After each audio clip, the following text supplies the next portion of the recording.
On behalf of Gem Capital, welcome everybody. Hope you enjoyed the coffee and scones. Shannon and I have been up all night baking those. Do try them anyway. We'd also like to welcome our good friends from Ausbil. So we've got Lisa Werner. Lisa is Development Manager based in Melbourne, so we see a fair bit of Lisa and have known Lisa for many years. And to my left is John Grace. John's a director at Ausbil. We catch up with John a couple of times a year over in his place in Sydney, talking stocks and world markets. And we're delighted to have John here, and he's actually come over especially for us, so we're feeling very, very privileged today. John's been with Ausbil 17 years. As I said, he's a director there. He's also head of equities and runs the Emerging Leaders Fund, which some of you have money in. John, how well has that fund done the last 12 months? Leading question. How much did you beat the market by? Do you want to answer with that? Yeah. The Australian equity market, good question. The Australian equity market did about 13% for the fiscal year just ended. And our large cap fund did about 17%, so that was pleasing. The Emerging Leader Fund, which Mark just queried me on, its benchmark was about 17% and the fund did 22%, so a pleasing outcome for all investors. We gave a little bit back towards the end of the last quarter just finished, but overall a good result for all of our unit holders. And it's fantastic to have you here after you've had such a great year. I thought I'd just very quickly explain what format we're proposing this morning. So I'm going to get John to give us a high-level overview of how he's seeing the world at the moment, and then we've got a series of questions that we'll throw to John, and then that's designed to get the party started, and then we'll open up for questions really at any stage during the morning. So if there's any questions you want to ask on anything to do with financial markets or any stocks in the country, that pretty much covers it. Feel free. So it's designed to be relaxed. It's designed to be conversational and also educational at the same time. So probably the best place to start is for John to give us a high level view of how he's seeing the world at the moment. Okay, thanks, Mark. Good morning, everyone. Sorry, I should have said that earlier. So, Ausbil, given the comments I just made about our performance, where our portfolios have been positioned is for more growth stocks in the portfolio and less defensive stocks in the portfolio. I can explain that a little bit later. But overall, our view from a top-down perspective is that global growth is abundant across the globe. It's almost synchronised. And for the last few years in particular, all of the quantitative easing programs that central banks across the world have put in place have generated a reasonable level of economic growth. And that's evident in the US, where you've got growth coming at almost 3%. You've got unemployment coming down to about 4.5%. Japan, in its own right, is recovering after many decades of substandard performance. Its GDP growth's up to about 2%, so a good performance from that country. The European zone, there's always some interesting action going on there with individual countries, but net is recovering from its lows, generating about 2% growth. And China, which is extremely important for Australia, in particular our resources sector, its growth rate is slowing to about 6.5%, but the quantum of growth, given it's been growing at a substantial rate for many years, is actually becoming quite significant for Australia and is now the second largest economy in the world and a big trading partner for us. And coming back to Australia, we're going okay. The consumer is not so great, but business is okay, and we're generating about 2.5% GDP growth. Commodity prices have come off their peak, but generally quite strong, and we're seeing some good exports and a huge infrastructure boom, particularly along the East Coast, really driving some investment on behalf of business. So from an economic perspective, we're seeing some growth across the board. I know Mark and Shannon are going to ask me later about what worries me, and we can come back to that. And what worries me really quickly is a lot of the debt levels that central banks have put on their balance sheets to generate that growth. They've really used that quantitative easing to really help growth come through, but the opposite of that is their balance sheets aren't in great shape. In terms of equity markets in general, we've seen a big run from the GFC, particularly in the US market, not so much in Australia, and you're starting to see those markets just roll over a little bit as we see a bit more volatility coming back into into equity markets. I just mentioned the performance of the domestic equity market, about 13.5% for the last fiscal year. That's a pretty good return. It's been about 10% per annum over the last 5 years and about 7% per annum over the last 10 years. So overall, reasonable returns for us as shareholders. And overall, I feel comfortable in the valuations in the market. We're not cheap, but we're certainly not expensive. And it's up to people like me in institutional land to find out the best stocks to put in our portfolio to generate those levels of performance. So on balance, I'm cautiously optimistic, but very conscious that things are changing very quickly out there in the overall markets and overall economic environment. In particular, preempting a couple of questions perhaps, in particular the rhetoric coming out of the US in particular with regards to trade wars. And I think that sort of puts a little bit of risk on a lot of things, and that's why we're seeing a little bit more volatility in some of the markets at the moment. But nevertheless, the Australian market's been performing, reasonably well, given all those, despite all those concerns. I might just pause there, and then I'll respond to some questions from the audience, of course, or from Mark and Shannon. One of the more interesting things in the media in recent times has been the Banking and Financial Services Royal Commission. So what do you make of that, and what are you expecting as some of the outcomes? Yeah, the Royal Commission has been fascinating to observe, and it's actually very, very concerning, some of the practices that these financial services companies have been operating under, and some of the falsification of profits or not looking after their own individual unit holders, their own individual clients, etc., all in the name of fees and profitability. So that's very concerning. And I think what the Royal Commission is going to do ultimately is reset a lot of these businesses. They've been fining a lot of people, of course. You've seen the CBA charged over $700 million with regards to some of the scandal with regards to money laundering. And I think what it's going to drive overall is more regulation in the domestic financial services industry. And it's also going to increase the cost of compliance for all financial services companies. So the noisy people in the restaurants are going to be people in the compliance industry, because their job demand is going to go through the roof through this whole process. And I think that ultimately may lead to some lower profits in the financial services industry, because they have been, for want of a better word, gouging us as customers, and that has to stop, and that has to be reset. And I think that's going to be the key outcome from the Royal Commission as it rolls through various iterations of the financial services sector. And so from a shareholder's perspective, how are you thinking about it from a fund manager perspective, an investor's perspective? Yeah. In terms of how you position yourself in your portfolios with that? Yeah, so if financial service, good question. So financial services companies are not going to be able to charge the level of fees to us as customers that they have traditionally, and wrongfully charging those fees, by definition their profitability will start to come back. So if you look at from a portfolio perspective, the profitability in whether it's an insurance company, whether it's health insurance or general insurance, whether it's a bank or other financial services companies, not fund managers of course, we charge appropriately. The profitability of these financial services companies will come back. So from a portfolio perspective, I look at the profit that I can generate, the earnings that I can generate out of sectors other than financial services start to look more attractive to me, and therefore, by definition, I should be underweight financial services, banks in particular, in the portfolios, which I am, and I'm finding better opportunities in other sectors, and we can obviously touch on those. But generally, the Royal Commission and the focus on fees in particular, and the treatment of clients will mean lower profitability. But that should lead to better profitability at a more sustainable level, rather than some of the super profits that some of these companies have been making. Thanks for that, John. You've had a good year.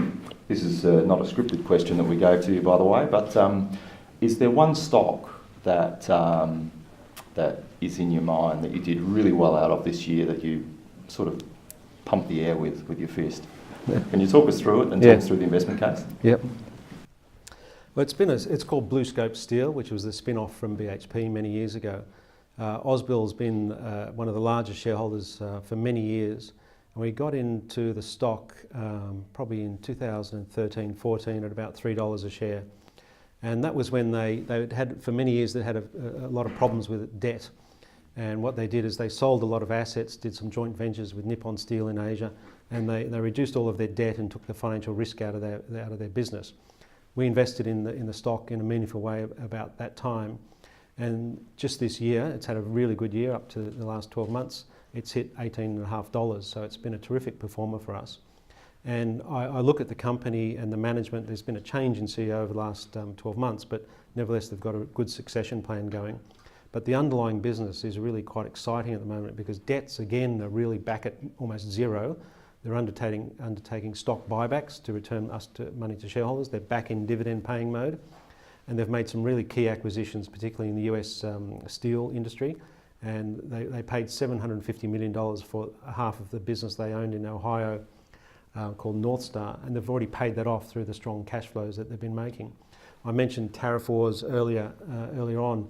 Bluescope is, funnily enough, a beneficiary of tariffs because through the protectionism that the Trump administration is trying to put through in America, it's restricting steel and aluminium coming in, being dumped into the US market. And Bluescope, being an operator of the steel mill in the US, benefits from higher steel prices. So the underlying profitability, I mean, they were making back in 2013 less than $100 million and they had too much debt. This year they're going to make $1.1 billion, and the way steel prices are tracking, they could earn $1.5 billion. So it's been an extraordinary pickup in profitability, and the stock market has responded by re-rating that stock. So in my mind, it's the one stock that Ausbil has really been right in terms of its timing. And whilst we're trimming because it's become such a big part of the portfolio, the prospects for Bluescope still look very robust. No advice given. No. Yeah. We will put a disclaimer Yes. on the video to that extent, but and no discussion about the Aussie share market would be complete without talking about Telstra. And I thought the best way of talking about Telstra would be just to give us a snapshot overview of where that whole telco sector is at and what's going on with NBN, what the new competition is, etc. So Yep. that's my cue to hand over to you on that Yeah. one, then I'll hand over to Shani for more. Yeah, so the telecommunications industry has been fascinating to watch, particularly over the last decade. So you've had Telstra from a privatisation 20 odd years ago come to a political impasse where the politicians have said, Telstra, you're not going to own the infrastructure anymore, we're going to set up the NBN despite the costs to us as taxpayers. And what that means is Telstra is now basically just a retailer. And through the process in the last 10 years in particular, and with the NBN really accelerating this process, is that there's intense competition coming into the telco sector, which again for us as consumers is terrific, right? Because your costs of your mobile phone plans or your home phone or your internet and data is coming down, and with that competition that will continue to come down. But what that means for profitability of the telecom sector is it's under intense pressure. And that's why you've seen Telstra really start to struggle in the market. It's come from $5 or $6 to $2.5, $3 a share, and it's really been under pressure because its profits are under pressure. It's had a win in terms of cash from the government, which has repaid the replacements of its copper network with the fibre optic network of the NBN. I actually asked Turnbull when he was telecommunications minister a number of years ago. I said, "What's the actual cost to the government to repay Telstra?" And I'm sure in your minds that you've read in the press that the net present value of the cost that us as taxpayers are paying back to Telstra has been about $13 billion is the number that has been in the press. But that's called a net present value, which they've discounted all of their payments because it takes a number of years to come. The actual physical dollars that the government has paid Telstra is going to be over $100 billion. That's quite extraordinary when you think about it. And so Telstra has been able to keep its profits up through those extra payments by the NBN. And as Telstra's business struggles because of its intense competition, what that means for us as shareholders is that dividend, which has been held up and has actually been cut a little bit, is going to fall a little bit further. So if you're relying on Telstra for that yield, it's going to be under a little bit of pressure. And Telstra really has to reinvent itself to become more competitive in the market, particularly as competitors like Optus, Vodafone and TPG, which is going to introduce the fourth mobile network, really comes to play. And so you've got to be cautious on the profit growth from Telstra from here. I'm speaking in a public forum. I really think the Telstra management really needs to potentially change to really get back onto a competitive landscape. And if you're the big gorilla in the room, you should be trying to knock out the competition. So you can use price to knock out competition, which means, again, pressure on your profits for a little while, and then you start to regain market share. But Telstra's been a little bit slack. Management over the last number of years and iterations has really lost focus of that.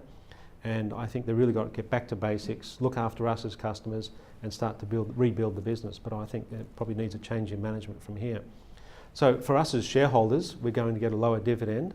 It's going to be a little bit of pain for a couple of years, and I think as we get through this, we're still going to get some special dividends from the NBN final payments. But as shareholders, we're going to have to look forward a bit further to restore that dividend growth, because it's going to be cut for the next couple of years. That's our thesis. And that whole sector will remain under pressure. From a stock price perspective, however, the market looks through all these dynamics quite quickly and reprices stocks. So now Telstra, in its own right, is coming back to some interesting levels because the market is aware of the profit cycle that's coming for it. Same for TPG, same for Vocus. Optus is also listed in Singapore via Singtel. And so the telecommunications sector is starting to look interesting in an overall stock market sense, because it's been under so much pressure and the stocks have come back to some interesting levels. So I'm not saying I'm out there buying them at the moment, but we're doing a lot more work in that telecom space, and it looks quite prospective from here. And just on the telcos, what's the future of 5G that's coming? Because that's also going to change the landscape of NBN, Telstra, TPG, etc. Well, there's a couple of things there. 5G is such a significant level. It's like an earthquake at 5 on the Richter scale to 8 on the Richter scale. It's like an exponential lift, which means that us as consumers will really benefit from the 5G technology in terms of data speed, communication levels, etc. All of us are on mobile phones. So the experience will be much, much better, particularly in broadband. And that means that potentially the NBN will be, as many suspected right from the start, will be a white elephant, because it'll be redundant almost in the fact that you spent an enormous amount of taxpayers' money putting this program through, where technology is going to rapidly go past you. Can you give us a feel of the difference in speed between? I'm not that tech savvy. How can I put it? NBN's 100 megabits a second maximum, and then I think 5G goes up to 1,000. Yeah, so it's a 10x times. So it's really quite significant. I was trying to think of an analogy there.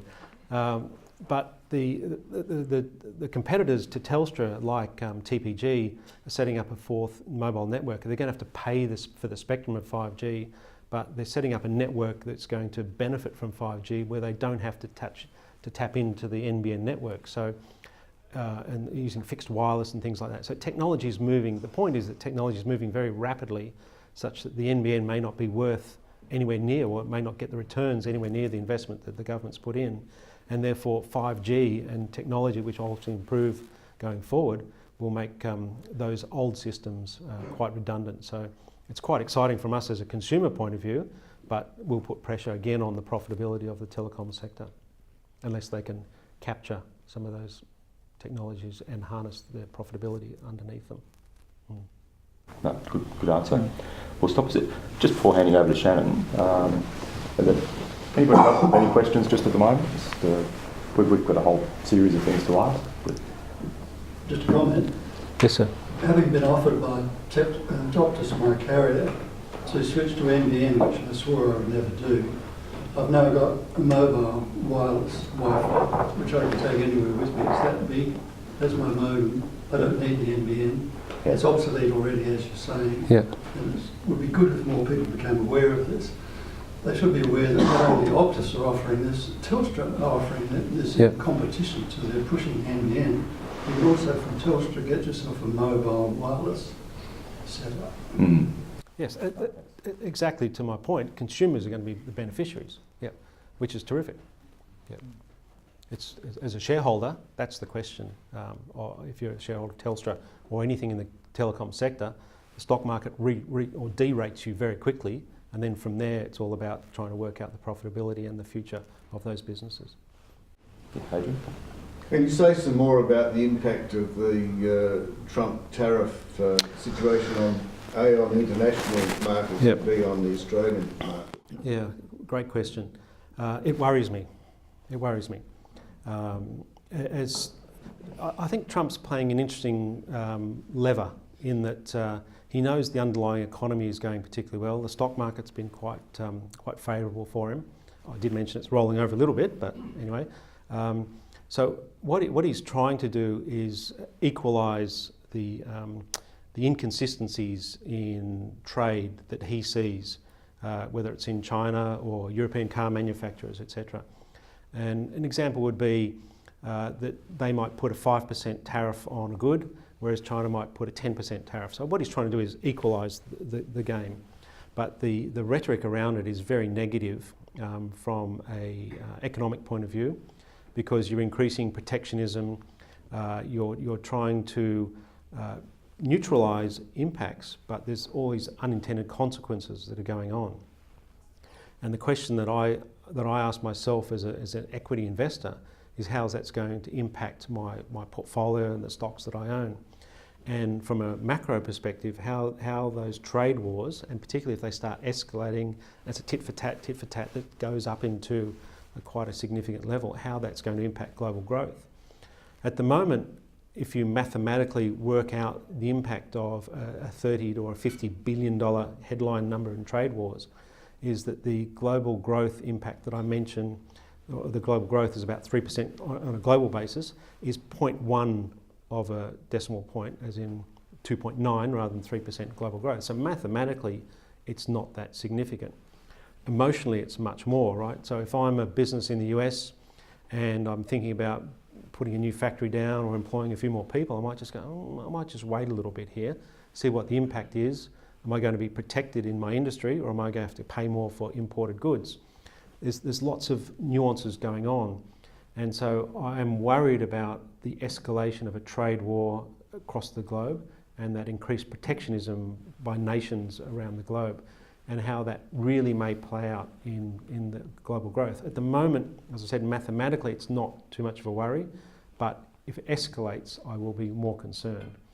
And so if I reflect on my portfolio, I'm a little bit more growthy in my positioning, particularly in the resources space, and I'm seeing commodity prices come back on the fear of escalation in trade wars. Commodities rely on global growth to support their underlying demand-supply dynamic. If global growth comes off, you'll see commodity prices come off. So I am seeing that impact, and I'm seeing some of the stocks, the resource stocks, come off a little bit in the market. That's a very long-winded answer to a very good question, but there's sort of some of the thoughts that are coming to me at the moment. So my summary is I'm definitely worried about them, and what's one of my key risks in equity markets and equity portfolios. Yeah. Is it likely to have a greater impact on international markets or Australian markets? Yes. Yes, that's the second part of your question. More in international markets than Australia. Australia's quite a heavy resource equity component in the index, not so much as big as the banks and financial services, but nevertheless, the resource sector is a reasonable proportion of the market. Our main exports are coal and iron ore to China. So if China slows down as a result of being impacted by a trade war, that will affect Australia to a more significant extent. My base view is that China is growing in a very significant way at a consumer level. I was up there a couple of months ago, and I came away extremely positive about the Chinese consumer. And just sort of giving another angle into your question is that I saw a lot of Chinese companies both in Beijing and Shanghai, and they were totally focused on the huge opportunity in the domestic market, whether it was a gas utility, an electric vehicle manufacturer, a retailer, across the board, telecommunications, across the board, the opportunity in the domestic market as it moves from a rural economy to an urban economy. And it's a huge multi-decade thematic. It was very exciting, and I didn't get worried about the growth in China. However, when you come out of China and then look back into it, the rhetoric is all, what's going on in China? The stock market in China is down 20% all of a sudden. The market's worried about trade wars and the impact. So it's a fluid situation, and I'm totally focused on it and trying to work out the angles. And it's an evolving situation. So it's something. There's always something to worry about, right? So it's the worry du jour, and I do worry about it escalating. So that's the key thing I'm going to be focused on. Yep. If there was somebody asked me, when is all this uncertainty going to end? And by definition, things will be certain, and that's never the case, right? So yeah. Another election. Yes. Well, that's a key risk for the domestic market is changing government. And just trying to fill out another part of your question, China also plays a very long game, right? They're a controlled economy. They don't have to worry about US midterm elections or an election cycle of every 4 years. They can play a much bigger game. And they've got a mantra to grow that economy, to improve the technology, to improve the life of their citizens, the lifestyle of their citizens and the wealth of their citizens. So they've got a much bigger long-term plan, and a short-term focused America must be cognizant of that. What else keeps you awake at night, John, at the moment? I do sleep, but there's always, as I said, there's always something to worry about. There was Italian elections, and is Italy going to move out of the euro? I'm definitely worried about trade wars at the moment. I'm worried about the impact on commodity prices at the moment. But next week or next month there'll be something else to worry about. Again, uncertainty never ends. So I worry about things that are hitting us on a daily basis. And I mentioned right at the start about all of the debt that's been put on global balance sheets, not from a personal perspective or a company perspective, but a sovereign perspective, as they issued and bought bonds, and they bought or bonds, basically sovereign bonds, to drive down interest rates to help boost economies. So that angle I quite worry about, because in reality it's an experiment, an economic experiment. And so if things roll over a little bit from here, what I worry about is the fact that these central banks don't have enough or don't have as much firepower as they did historically, because pre-GFC interest rates were quite high, and therefore they could lower them quite dramatically to help boost economies. Now interest rates are still quite low. Yes, they're starting to rise, but the quantum is not as significant as it was pre-GFC. So if things start to unravel a little bit, and life is about confidence, right? If you're confident as a manager of business to buy an asset or to develop a new plant or take on new people, life is about confidence, right? So if confidence starts to wane a little bit, then things can get a little bit dicey. And I do worry about the debt levels that these central banks have and their flexibility to move from here. So that's something that really does worry me a little bit. And I wouldn't say it keeps me up at night, but it's something that in the back of my mind that I do worry about. And their ability to act if things do get a little bit tougher. And on the Italian elections, where they voted in, I think, a stand-up comedian and then the hard right to form a coalition, so which seems a marriage made in hell. Is that something investors should concern themselves with? Well, it's nothing. Well, yes is the short answer.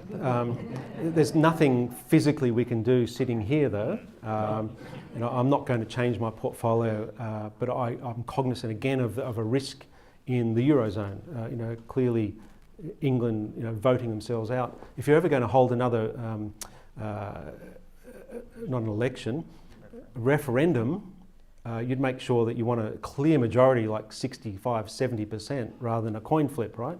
And so it's nuts, but it's another issue on the euro and the eurozone. Yeah. And again, that's in history's terms, that's another experiment.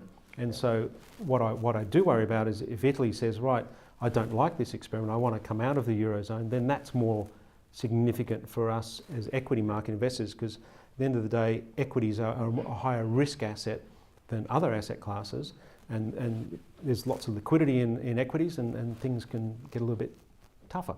Yep. That if the Eurozone, as an example, starts to have fractures from some of its constituent members. So that's an example of things that I worry about. Yeah, no, that's good. So when you mentioned debt levels, obviously like that, and then we here in Australia we have high levels of household debt. How does that compare to, say, corporate debt, and how does that then maybe change or focus you on within your portfolio? Yeah, so the headline debt in the Australian economy at a consumer level is at record highs. That's at and there's charts that the bears can put out there that show that. My view is that that's at a gross level, not a net level. They don't take into account offset accounts from people that have a mortgage, and they don't take into account cash levels that are at the banks as well, from a personal investor point of view. So at a gross level, it doesn't look so great. At a net level, I'm not that worried about it. However, I do recognise that commenting generally, that house prices have gone up to quite a high level, and the earnings that you need to pay for a house have gone up to probably unsustainable levels, and there's been availability of credit that has driven that price house appreciation. So there's chances that will be a little bit more constrictive, lending practices from the banks, and house prices coming off. As a portfolio investor, I'm less exposed to the consumer in my portfolio, and underweight retail as an example. But what's been happening is there's been a change in the mix. So borrowers, investors in the property market, there's been restrictions on interest-only loans, now moving to P&I type loan, principal and interest loans. So that could put downward pressure on property prices, because your availability of credit or the ability to borrow comes back a little bit because your ability to repay. So a house price coming off is not necessarily a bad thing, particularly if it's an orderly pullback, but markets are never orderly. But the overall borrowing concerns that is at the headline number, I'm less concerned about, because you've got reasonably full employment, and you've got business, part of your question, you've got businesses in really good shape in terms of their balance sheets. The Australian government's balance sheet's not in great shape, but it's a sovereign never dies, and individuals and companies have relatively finite lives. So if I look at the majority of stocks in the Australian equity market, there's very few companies that are highly leveraged. So if I look at a lot of the resource companies, the balance sheets are in terrific shape. If I look at a lot of the industrials, whether they've made acquisitions or not, they've been able to tap the equity market for stocks, rights issues, and also had availability of credit in borrowing, whether it's bonds, etc.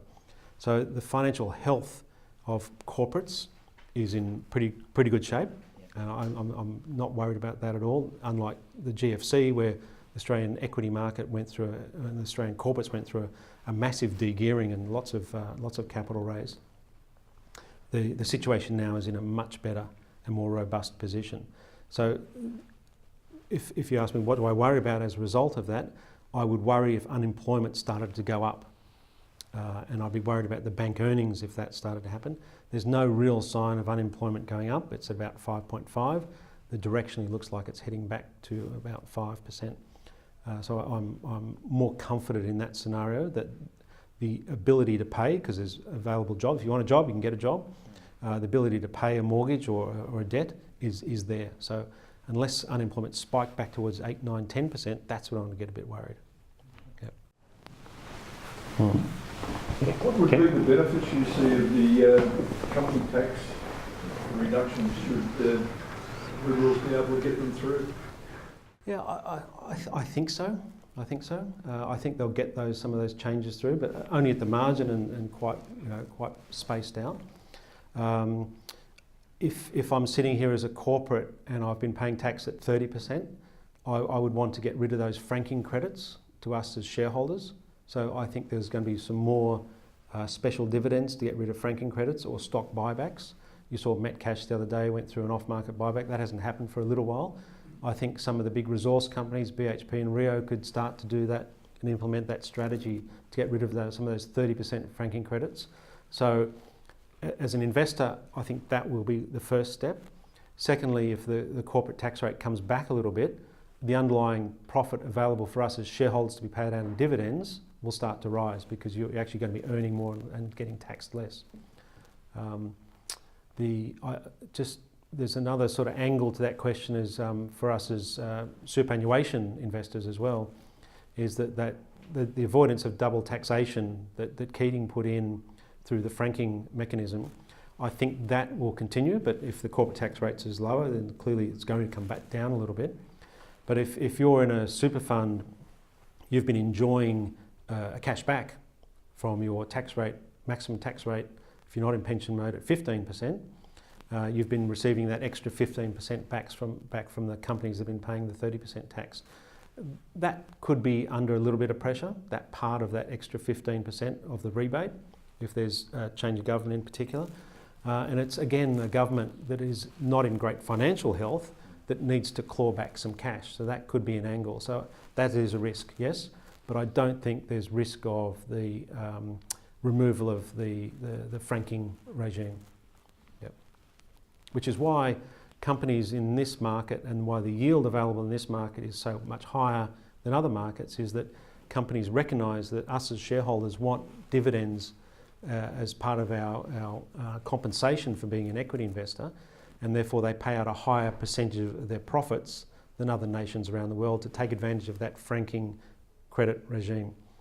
A lot of countries, the US, they do more stock buybacks, less dividends, and they reinvest in their business. So there's a trade-off from paying out more of your profits in dividends than reinvesting into the business. Yep. You talked earlier about the success of your investment in Bluescope. Yep. Can you talk a little bit about, give us a sort of a pen picture of ranging across the portfolio, down the line, so to speak. Okay. And whether that, how fluid or how dynamic that is, how much changes might have been the case, but more particularly into the future. Yeah, that answer will take a few hours, so because there's lots of stocks in the portfolio. Generally, yes. Generally, our portfolios are reasonably concentrated, between 30 and 40 stocks. So you don't have the index, which is say 200. You're really quite concentrated in your positions and your constituents. So I mentioned at the start that we have a more optimistic view on global growth, notwithstanding the potential impact of trade wars. So the stocks in the portfolio are positioned for growth. So I don't have what I call defensive positions. I don't have a lot of real estate investment trusts. I don't have a lot of utilities. I'm kind of underweight in healthcare and I'm underweight in telecommunications. So those sort of traditional defensive sectors I'm underweight in.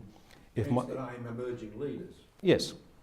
Yes, you want growth, right? You want me to be able to pick, or my team and I to pick stocks to populate that portfolio that would generate good returns for us as unit holders. I'm a big unit holder in the fund. I want that portfolio to be constantly rotated such that I'm finding the best opportunities to populate that portfolio to generate those outcomes. So I take a top-down thesis that I've got global growth, therefore I want Australian stocks that have exposure to offshore earnings. Things like Cochlear, stocks like Cochlear. All the resource stocks in that Emerging Leaders Fund have global growth prospects, whether it's Alumina exposed to aluminium, whether it's Oz Minerals exposed to copper, Santos in our larger fund, I'm just giving you a South Australian flavour, Santos in our large cap fund, stocks that have the benefit of global growth relative to domestic growth. And I want stocks that are generating good, strong earnings growth that are therefore going to generate good underlying total returns for us as unit holders. I've got plenty of stocks I can run through, but there's a couple of examples. I can absolutely go through plenty more. Typically, yeah. Flight Centre. Yeah, Flight Centre. I love Flight. I like Flight Centre. So an example was 2 years. So part of my job is to go and see companies all the time. Part of my analyst team is to go and see companies. We meet CEOs, CFOs, line management, and at a board level we get to engage with chairmen and non-executive directors, etc. So Flight Centre is a good example. It's in my emerging leaders portfolio. I don't have it in the large cap fund, but Flight Centre, 2 years ago I went up to see them. Things weren't going so great. The stock was under a lot of pressure. It was down to about $30. No, it's still about $40. Last year I went to see them. The stock was nearly just under $30. But the body language of the CEO and the Chief Operating Officer, Mel, and the whole team had totally changed because they were really focused on the fact that airline prices had stopped falling and therefore their commissions were starting to rise. They were totally focused on costs and their underlying business, where what they were trying to drive was what's called TTV, or total transactional value. You know, the amount of money we spend on a flight or a cruise or something was starting to pick up, and rather than adding new stores, your corner store or your shopping centre store, they were pulling that back and focusing more on selling product through the internet, online. And my feeling coming back from that meeting was the company's turn. So I put it into the portfolio about $30. It's trading at 62 now, right? They've got enormous amount of cash on the balance sheet. They can actually raise their dividend. They can give us a special if they really want to. The CEO is still, the founder is still totally immersed in the business. Screw Turner, they call him. And the underlying business is humming along, and they're focused on keeping their costs low whilst driving their top line. So yes, the stock can come back a few dollars because it's had such a good run, but I've got no financial risk in that stock because the balance sheet is so strong. The cash generation is really strong. They're going to pay out dividends to us. And I feel comfortable with the Aussie dollar, even though it's relatively low, that the propensity for us to travel, us as a nation to travel, still remains quite high, and therefore the demand for their products remains reasonably robust. If the Aussie dollar rose, some of my offshore earners will be impacted because they're less profitability, but something like Flight Centre would do really well because our propensity to travel would increase as the Aussie dollar had more purchasing power offshore. That was a long-winded answer, sorry. Yes. Has the Amazon threat been overplayed? Because their launch here was substandard. Yes, yeah. it was. Yeah. It was poor. Yeah. It's been overplayed in the media, and you're absolutely right. The start has been relatively poor, but it's a behemoth, and they will continue to drive demand to their site, and therefore put pressure on the rest of the retail sector. Some retail companies will be impacted, some less so. We're still going to go down to the store to buy basically groceries and things like that, so I don't think those type of companies. It depends on your experience. If you're buying some apparel on the internet, via an Amazon or a website of an individual company, rather than going to the store, things like that will be impacted. But my gut feel is, particularly as they launch Prime in this market, where you can, for that annual fee, you can get delivery within a couple of hours, will drive underlying demand, and therefore, yes, whilst not a huge threat just at the moment, will be increasingly so. So, as an equity investor, the next part of your question is, what am I doing? I'm underweight retail in the portfolios because I think Amazon will be a threat, and I think that overall prices for apparel, groceries, electronics will continue to come down a little bit. So the underlying growth in some of those companies is not going to be as good as I can find elsewhere. Yeah. So I'm underweight the retail sector. You mentioned you're underweight healthcare as well. Your thoughts on that market? Healthcare has been a terrific sector in Australia. You've got quite a diverse range of companies, from an outstanding success in the privatisation of CSL, Commonwealth Serum Laboratories, 25 years ago, which has been, if you'd held it from that privatisation, I think you're up 160 times from your original investment, because they've gone through a couple of splits, including your dividends. So it's an extraordinary result. I think it's the fourth biggest company in the country now. To global successes like Cochlear in the hearing impaired space, to ResMed in the sleep apnea space, high quality companies across the board, and you've got hospital companies like Ramsay, Sonic Healthcare, Primary, etc. There's quite a broad range of companies in that sector. What's happened and why I'm underweight really is the fact that a lot of them have such great success that their valuations have got too high. The underlying businesses are terrific, but the valuations, and one of the dynamics in the market at the moment is the winners, the stocks that are doing well in terms of their earnings, continue to get bought up, and the companies that haven't done so well continue to get sold down. So you've got quite a divergence in performance across the board. Healthcare, because it's performed so well, continues to get bought up by a lot of these quantitative funds. And so I, as an active investor, are sitting there going, look, Cockley is $200 a share now. CSL's approaching $200 a share. Their valuations are 40 to 50 times earnings against the overall market of 15. So I'm paying a lot if I want to be a shareholder of those companies. If I want to put them into my portfolio now. So therefore, I've moved underweight the healthcare sector, but I recognise the underlying quality of those businesses. And there's some fascinating companies down there, particularly in some of the lower cap and biotech space. And I think there's some still excitement to come, but the top line valuation's a bit too high. Yep. I know you've been itching to talk about one of those companies, John, because you've got, have you still got exposure to this Adelaide company that's working on cures for or treatment for Alzheimer's and anxiety? I think. Yes. Do you want to talk us through that? It's a classic Adelaide company. Here's a stock tip. We're going to put a disclaimer over this part of the video. Yes, no advice given here. So Bionomics, stock code is BNO. It's only 250, 300 million market cap, so an extraordinarily low market cap for stock in my portfolio. I treat it like a call option, it's like a not a free bet, but something that can provide some material upside. So yes, you're absolutely right. An Adelaide company, Deborah Rathjen's the CEO, another redhead, not so bad. She's got this business humming, and they're really going through some critical trials to address disease states like Alzheimer's, like post-traumatic stress disorder and anxiety. And globally, a lot of these trials and treatments for those type of issues have failed. And a little Adelaide company is actually going through these trials and showing some success.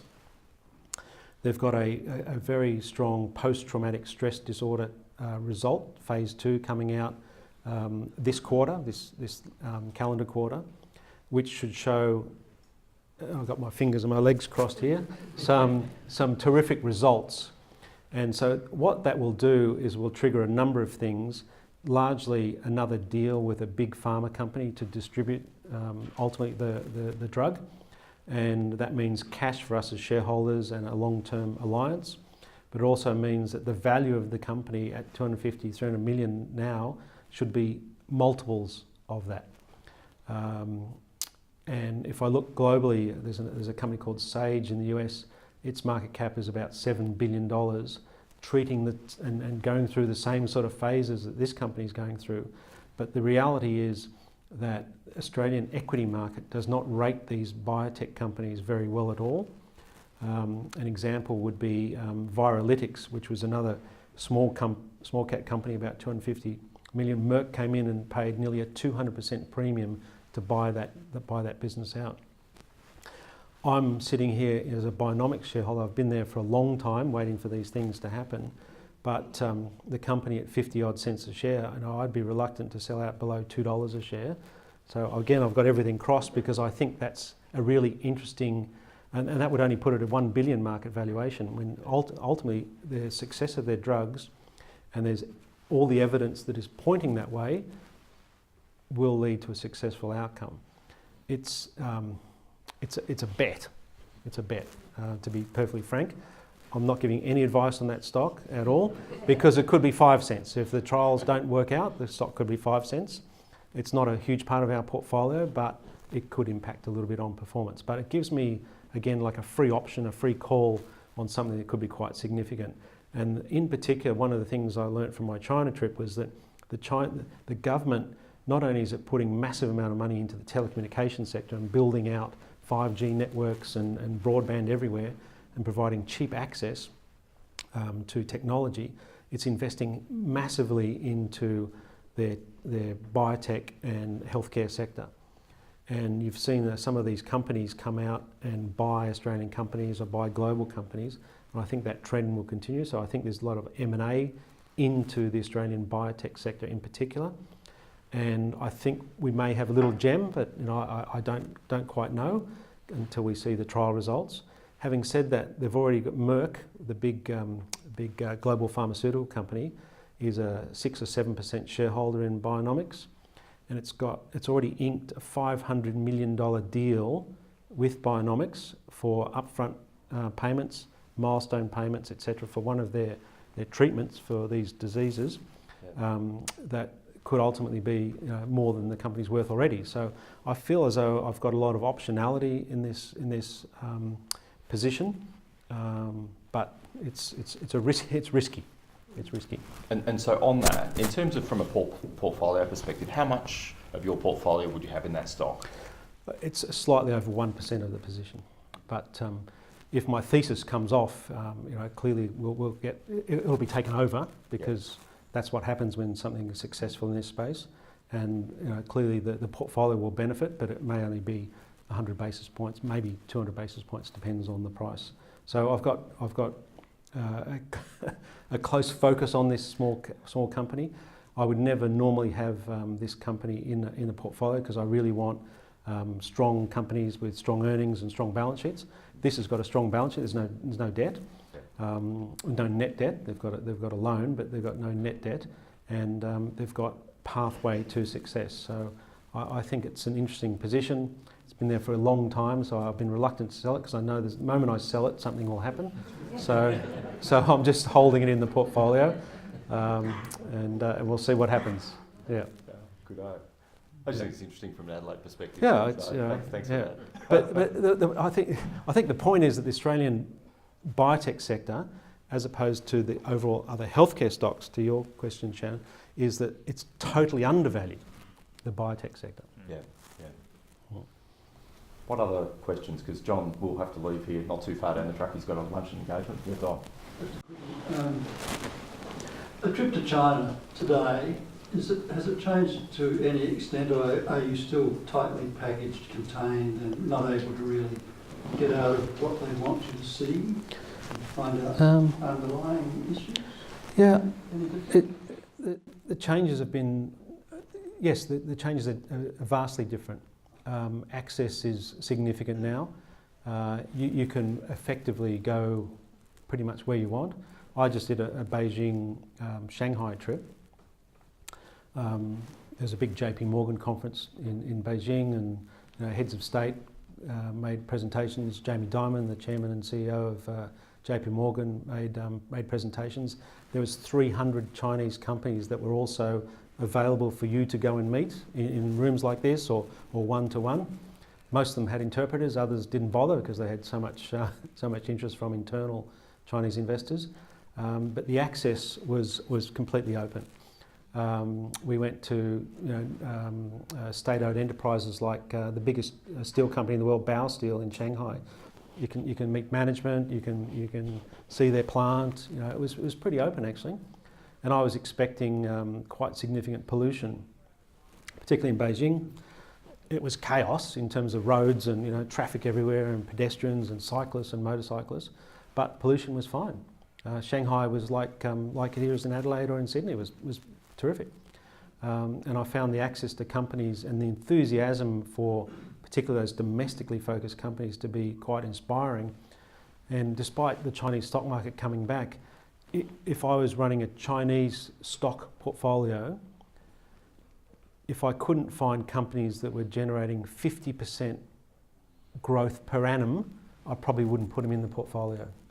It was like eye-opening, and the access was great. So China's opening itself up. They're inclusive of some of their stock market is now included in the Morgan Stanley global indices. So they're opening up their stock market. They're opening up various businesses to more open Western style commercialisation. One interesting thing that Jamie Dimon actually mentioned, the chairman of JP Morgan, the biggest bank basically in the world, he said that I would love to set up in China, but I want to do it 100% myself. I don't want to rely on a local partner. So that's something that the Chinese government's going to have to grapple with, because traditionally it has to be a partnership or transfer of intellectual property, which is what Trump's kind of get at in some of his trade wars in a roundabout way. But JP Morgan would love to set up in China, but they want to do it on their own. They don't want to have a local partner. So there's some interesting dynamics going on, but my gut feel was that China has a huge growth path in front of it. It's not a linear path. There's going to be, stumbles along the way. But overall, I think my feeling was pretty positive, and access was good. In the old days, whenever there's uncertainty in the world, the gold price gone skyrocket up. But this time, there's hardly, in fact, come down recently. Yeah. Is there a particular reason for that? Well, yeah, you're absolutely right. Gold would be the safe haven. Gold's come off about $100 from its recent peak. I think part of that has been a strength in the US dollar. What's happened in the US economy is it's growing, as I mentioned earlier, but also interest rates are going up in the US, so capital is flying to the US to seek better returns, whether it's in bonds or the equity market, because global interest rates are still really low. But the US on a relative basis has been rising. It's not axiomatic that as the US dollar rises, gold falls, but that's what's happened in the last 6 months or so. I think gold's probably finding a floor here, and I think we'll see a little bit of a bounce in that gold price from here. Yeah, but its status as a safe haven is probably diminished over the last decade or so. Is there any truth to the rumor that they might bring back the gold-backed currency? I haven't heard that.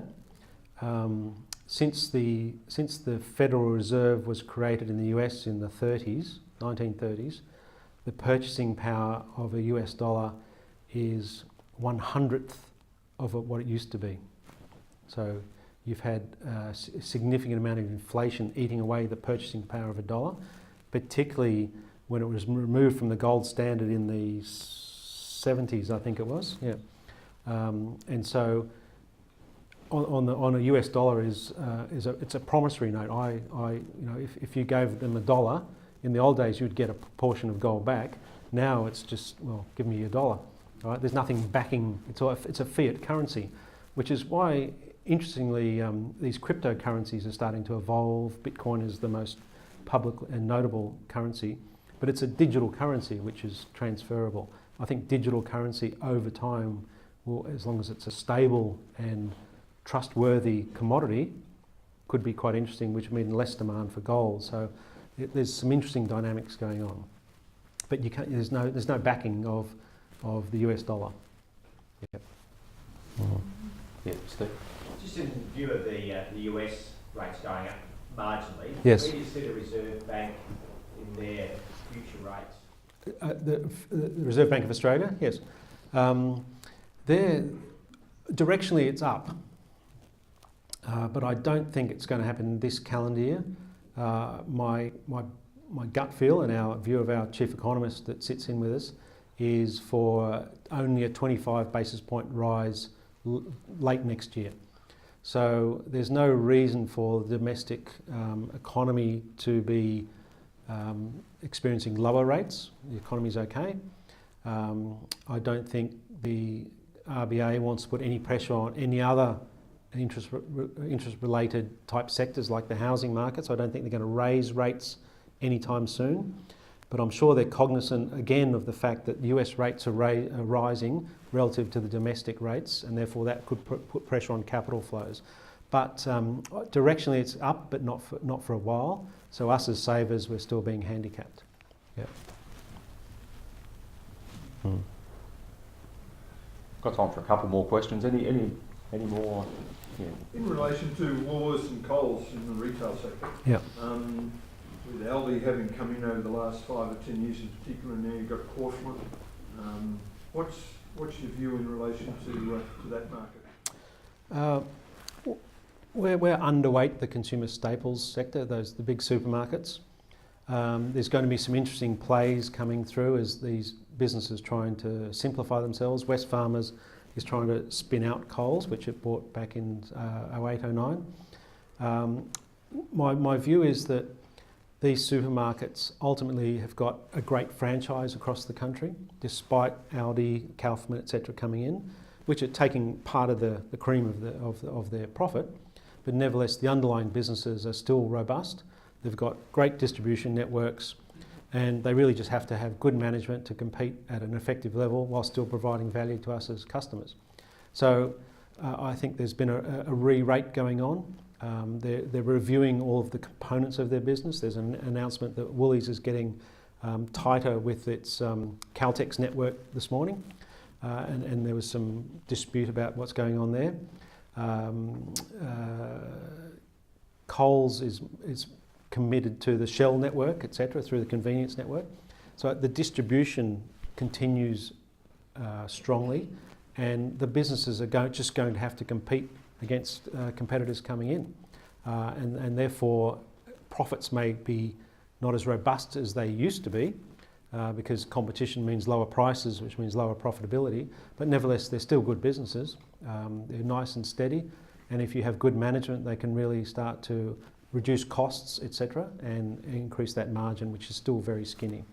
It was interesting the other day when Metcash saw the removal of Drake's from their distribution network. The Metcash, which has been probably more affected than the Woolies and Coles by the Aldi in particular, it's in a tight spot, and if they have a lot of their distributors and their partners coming out of their network, that puts additional pressure on their ability to compete. It's fine. The sector's fine. I've got no problems with it. I'm just slightly underweight. I've got, again, better opportunities in other portfolio positions. Maybe one last question.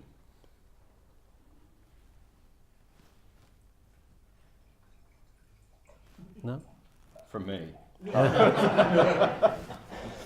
Have you got any, what's the feeling in Ausbil and also within the funds managers that you deal with, because you know a lot of the guys over in New South Wales, about the ALP proposal to scrap imputation credits? What's the vibe? Yeah, it would be viewed very negatively across the market, because companies again pay out, they pay out their profits, and because of the franking regime, they pay out a high proportion of their profits as dividends, and therefore the valuation of the domestic equity market is based on that thematic. So if they literally scrapped dividend imputation or franking credits, I think that would be very detrimental to the market and for us as investors.